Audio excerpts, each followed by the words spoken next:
think what you were bringing up with Joey is a real good point, that a lot of people say, oh, I just want to sort of, they're kind of dabbling in the idea of improving themselves. And the real way to do it is you got to write down what the fuck you want and then go after it. Because otherwise you live in sort of a wishy-washy world. You know, if you decide, I'm going to get down to bang, I'm going to do this, I'm going to run a marathon in less than 5 hours, I'm going to, you know, whatever the fuck it is, you got to write that shit down and go for it. What I tell people is the best advice that I've ever heard, the best advice I ever came up with, is that live your life like you're the hero in your movie. And right now is when the fucking movie starts and your life is a shitbag disaster, like every fucking Arnold Schwarzenegger movie where he wakes up and makes a blender full of pizza and ice cream, and that's what he, you know what I mean? Yeah. Those guys where they're like on the brink, they put the gun in their mouth and they put it down because they see a photo of their daughter. Pretend that's you. Pretend you are, right now, you're in the part of the movie that starts and it shows you as a fucking loser. And just decide not to be a loser anymore. Live your life like there's a documentary crew following you around and you are analyzing your own behavior. Do what you would want to do so that your kids one day would look back at it and see that documentary and look on it with pride, like, wow, my dad was a bad motherfucker. He really did what he had to do. Wow, my mom really got her shit together. I love a success story, but even more than a success story, I like a dude who fucks his life up and then gets it back together again story. Those are my favorite stories. And the way to do that, you gotta write shit down. You gotta think that you are the hero in your own fucking movie, and then you gotta sit down and you gotta write shit down. Write down what you need to do. Yeah, this life is fucking me over, man. I could have had this and I should have had that. And why does this guy get that? And why does that guy get this? And all things that are completely unrelated to you. All things that you find other people's success is a downfall in your own existence. Instead of being inspired, instead of choosing to be positive, instead of like improving constantly on the direction of trying to achieve whatever the fuck you have written down, you just sit around and spiral. You know, there's nothing more miserable than sitting around someone who's fucking complaining all the time. It is one of the most annoying things ever. Everybody hates it. When someone just sits around and they complain about their life and they don't do jack shit about it. And you tiptoe around it, you don't know what to say. Well, she gets upset when you bring that up. I don't want to bring that up. And you want to go, you fucking crazy bitch, you know what's wrong with your life. Stop announcing it to everybody else and go out and fix that shit.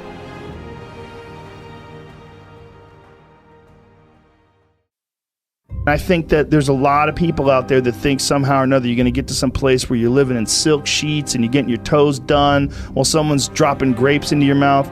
I don't want that. I've never wanted that. That guy's not going to be happy. He's going to be bored. An hour into the grapes, you can get those fucking grapes away from me. Stop painting my toes. What am I doing in this bed?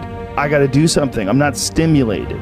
The human organism, the animal that we are, needs constant stimulation because it evolved trying to find food and escape enemies, and find shelter, escape nature, escape the elements, try to survive. And this is the great joy that you have in taking care of your children, that you can protect your children from the elements and the enemies and feed them. And it's also the great sadness that you see in losers.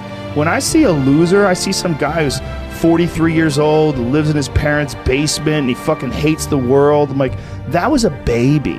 Man, this is a baby that somebody just gave shitty nutrients to, whether it's nutrients in the form of food or in the form of thoughts and ideas and examples. And this kid developed these horrible, self-defeating patterns of behavior that have led them to this point where they're this middle-aged person with no future and no idea of how to get out of this rut, and probably never will escape it, and might just wind up sucking on a gun. This is the world that we live in today, and I think part of that world is because we have been fed this line of horseshit that you're supposed to seek comfort, and I don't think you are. I think you're supposed to seek lessons, and you're supposed to seek difficult tasks and accomplishments, and through those things and through doing things that are hard to do, even if it's just a fucking 90-minute hot yoga class. I do a 90-minute yoga class. Those last 20 minutes, I do not want to be there, man. And I definitely don't want to give 100%. And I can cheat. But if I don't, and I get through it, when that time is up and the lady says namaste and everybody gets up, I'm like, fuck, man, I made it. I lost 15 pounds. My fucking yoga mat is drenched to the point where I could literally wring it out and fill a jug up with water. But through that struggle, I will now have a better day, and I better fucking do it again tomorrow. or do something else.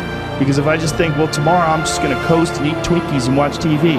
Oh, hello, sadness, my old friend. Hello, depression. Because when you're not doing anything, you feel like shit. And that's just part of being a human being. And we can pretend that we're something other than what we really are. And we can pretend, nah, me, man, I'm just cool, just chilling, doing nothing. Bullshit. You're a fucking human. You're a human being. You evolved from the hundreds of thousands of years of hunters and gatherers and people that were struggling. Human reward systems are carved deeply into your DNA. And if you don't respect that, if you don't respect the mechanism of happiness and fulfillment and what you really need to do in order to feel satisfied in life, camaraderie, love, family, friendship, struggle, testing yourself, learning, all those things are imperative. They're all a giant part of being a person.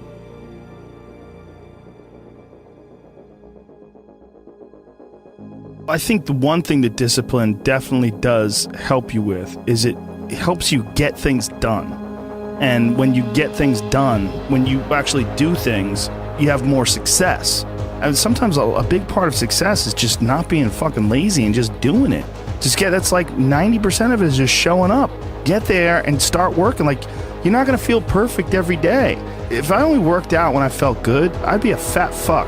There's a lot of days I don't want to do it. It's pretty much the same with everybody that actually gets good at something. There's got to be those days you push through. And they're probably going to be more numerous than the days you don't. And so the benefit of discipline in my eyes has always been that through discipline, I get things done.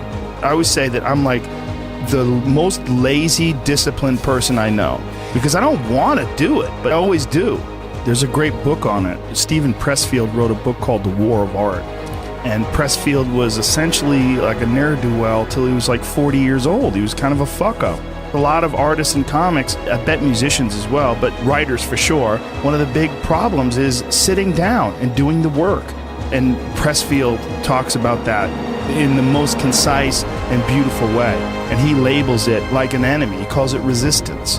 You know, and that you have to sit down, you have to overcome resistance, and that the pro goes to work. And it doesn't matter if you're sick, it doesn't matter if you have kids, it doesn't matter what, you're a pro and you go to work. And that just, it puts it in your head that this is what I do. This is what, and you have pride in that. And then when you are in front of that keyboard and you look down the count, it says, put 1,000 words in, you're doing the work. Out of that work, gems blossom. But you might have a day where you just write nothing but dog shit.